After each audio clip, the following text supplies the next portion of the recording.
trahi sans donner de preuves. Il y a quelqu'un qui s'est levé à Sikasso pour dire que lui, il pense qu'il ne faut pas faire ces marches, il faut plutôt réconcilier les gens. Est-ce que vous savez qu'on a été l'enlever là-bas? On l'a enlevé, on est venu le mettre en prison ici. Pour que personne ne parle. Mais on ne peut pas gouverner un pays comme ça. On ne peut pas gouverner un pays par la peur.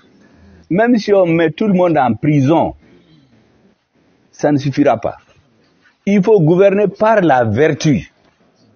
La peur, c'est nécessaire qu'un État, il ait la force.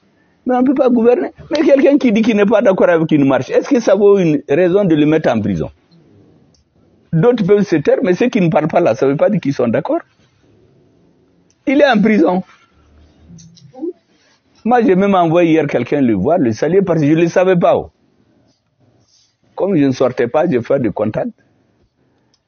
Donc, c'est pour vous dire qu'il y a trop de choses anormales, des mensonges qui circulent au Mali. Le premier ministre est contre les partis politiques, c'est faux. Deuxièmement, l'armée, là. Certains pensent qu'il s'agit de quelqu'un. Moi, je parle de l'armée malienne. Je vous assure que sans l'armée malienne, on allait être comme avant. Deuxièmement, les militaires que vous voyez là. Peut-être certains pensaient qu'on a lutté contre ça, on est devenu Premier ministre. Moi, je n'étais pas dans ça. Hein. La preuve, quand on a demandé de donner le nom de Premier ministre, j'ai dit que je n'étais pas là-dedans. Parce qu'un Premier ministre, on ne le ramasse pas dans les caniveaux. Même dans les ONG, le gouvernement, ce n'est pas une ONG pour faire un appel d'offres et choisir quelqu'un. Un Premier ministre, c'est quelqu'un qu'on connaît. On l'appelle s'il peut y faire le travail. Mais quand les militaires sont venus nous voir le 24 mai, on s'est entendu, il y a des choses que je savais bien avant.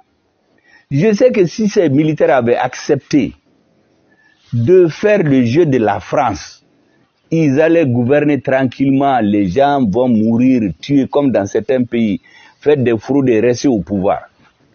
C'est parce que j'ai eu la conviction qu'ils étaient engagés pour libérer le Mali. C'est pourquoi moi je me suis engagé avec eux. Ce n'est pas pour les postes de Premier ministre, ce n'était pas mon problème.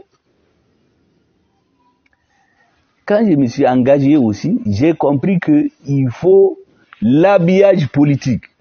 L'action militaire seulement ne suffit pas. Mais j'ai eu la chance, le président m'a porté sa confiance, il m'a dit d'aller le représenter à l'ONU.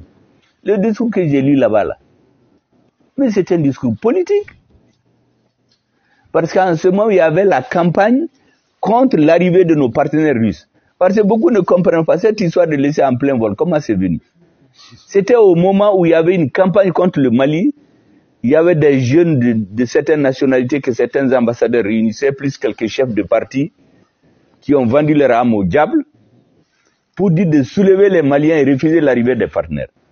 Mais c'est pourquoi j'étais en Occident. On tue nos soldats, on tue nos militaires. On ne peut pas acheter des armes. Mais qu'est-ce qu'on fait?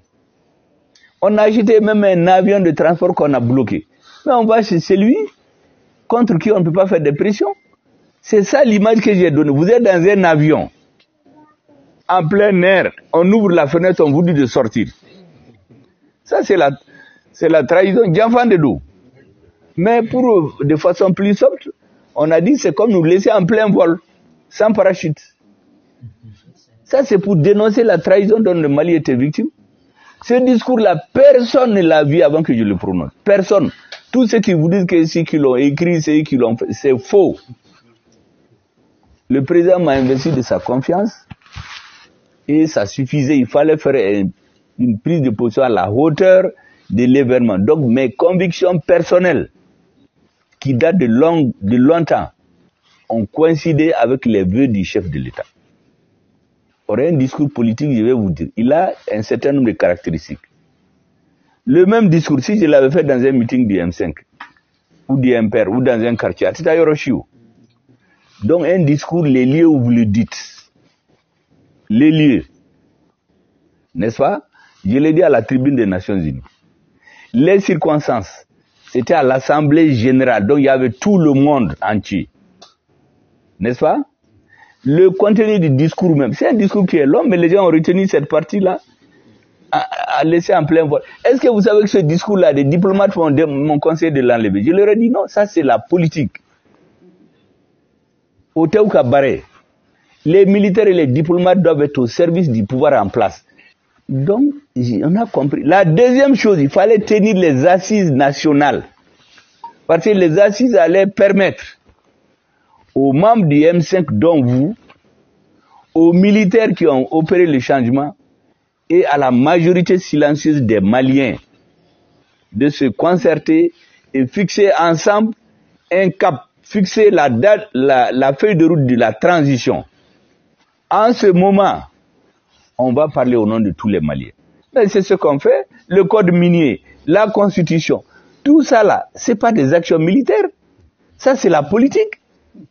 La confiance retrouvée des Maliens, c'est la politique. Sinon, le terrorisme, il continue encore à nous terroriser, mais il va finir. Je vous assure qu'il faut que les gens tiennent. Parce que le plus important là, on a pris leur base. Maintenant, ils attaquent les populations sans défense, ils sont éparpillés partout, parce qu'ils sont sponsorisés, ils sont financés. Sinon, comment vous pouvez vous comprendre que dans le désert, il n'y a pas de raffinerie de pétrole, il n'y a pas d'usine de fabriquer les motos, il y a des milliers de motos avec des milliers de gens qui ont du carburant, qui ont des armes, qui tuent les populations dans le désert. Il y a quelqu'un qui le fait. Et ça, il fallait ouvrir les yeux aux Africains pour qu'ils comprennent. Quand il y a